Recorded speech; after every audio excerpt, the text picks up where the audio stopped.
नमस्कार, मैं एम.के. पांडे। हमारी धारा पर आपका स्वागत है। इस समय नवरात्र का पावन पर्व चल रहा है। माँ की भक्ति में हमारी अगाध आस्था रहनी चाहिए, क्योंकि देने वाली तो माँ ही हैं। सब कुछ शक्ति में ही समाहित है और पूरा अगर हम ब्रह्मांड देखें तो ब्रह्मांड तो मूल रूप से शक्ति ही है। तो इसलिए हमको माँ में पूरा विश्वास करना चाहिए। अब इस नवरात्र में 9 दिन के व्रत का प्रावधान है। मैं स्वयं 9 दिन व्रत रहता हूँ। अब ये 9 दिन व्रत क्यों रहा जाता है, तो बहुत सारे इसके कारण गिनाए जाते हैं। पौराणिक जो कथाएं मिलती हैं उनमें भी कई तरह की कथाएं हैं और यह भी कहा जाता है कि भगवान राम जब लंका पर विजय प्राप्त कर लिए, फिर अंततः रावण को मारना जब था, तो 9 दिन उन्होंने भी शक्ति की आराधना की थी और फिर रावण का उन्होंने वध किया। लेकिन जो मार्कंडेय पुराण या देवी भागवत पुराण में उल्लेख मिलता है, उनका अगर यहाँ जिक्र करें तो उनमें बात आती है कि माता स्वयं प्रकट हुई थी महाशक्ति के रूप में। और उस समय उस पौराणिक काल में एक बहुत बड़ा राक्षस, जो कि धरती का सबसे खतरनाक राक्षस माना जाता है, महिषासुर, उसने आतंक मचा रखा था। उसने तीनों लोकों पर अधिकार कर लिया था, इंद्रलोक से लेकर सब कुछ, यहाँ तक कि उसके विरुद्ध कोई नहीं जीत पाया। और स्वयं हमारे त्रिदेव भी उसके विरुद्ध प्रत्यक्ष और अप्रत्यक्ष रूप से खड़े हुए थे। मतलब उन्होंने देवताओं का साथ दिया था, फिर भी उसको कोई पराजित नहीं कर पाया। अंततः माँ की आराधना की गई।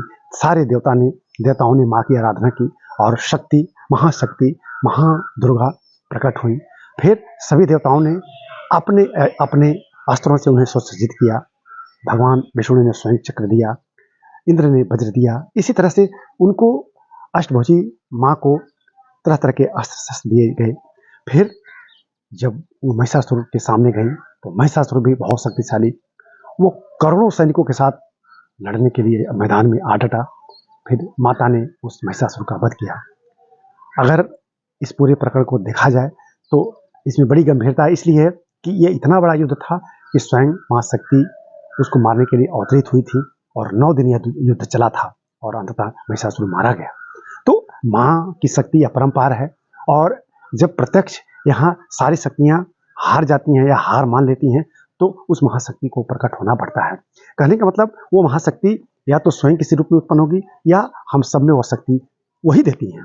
आप पूरे पुराण को उठा के देख लीजिए, संसार की सभी शक्तियों को देख लीजिए, चाहे जिस रूप में जो शक्ति हो। हम जब एक महाशक्ति का वर्णन देते हैं तो महाशक्ति में जो मूल शक्ति आती है वो कहाँ से आती है? ब्रह्मांडी शक्ति से ही। तो उस ब्रह्मांडी शक्ति को हम अपने शब्द में माँ का रूप देख सकते हैं, शक्ति का रूप देख सकते हैं।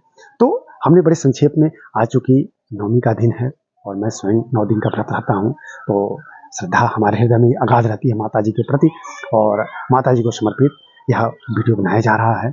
आप इसको देखेंगे तो आपको जरूर अच्छा लगेगा और हम चाहते भी हैं कि ऐसे वीडियो को लाइक और शेयर किया जाए। अगर आपने हमारे चैनल को नहीं सब्सक्राइब किया है तो प्लीज़ कर लीजिएगा और इस वीडियो को लाइक और शेयर खूब कीजिएगा। तो इस वीडियो को हम यहीं बंद करते हैं।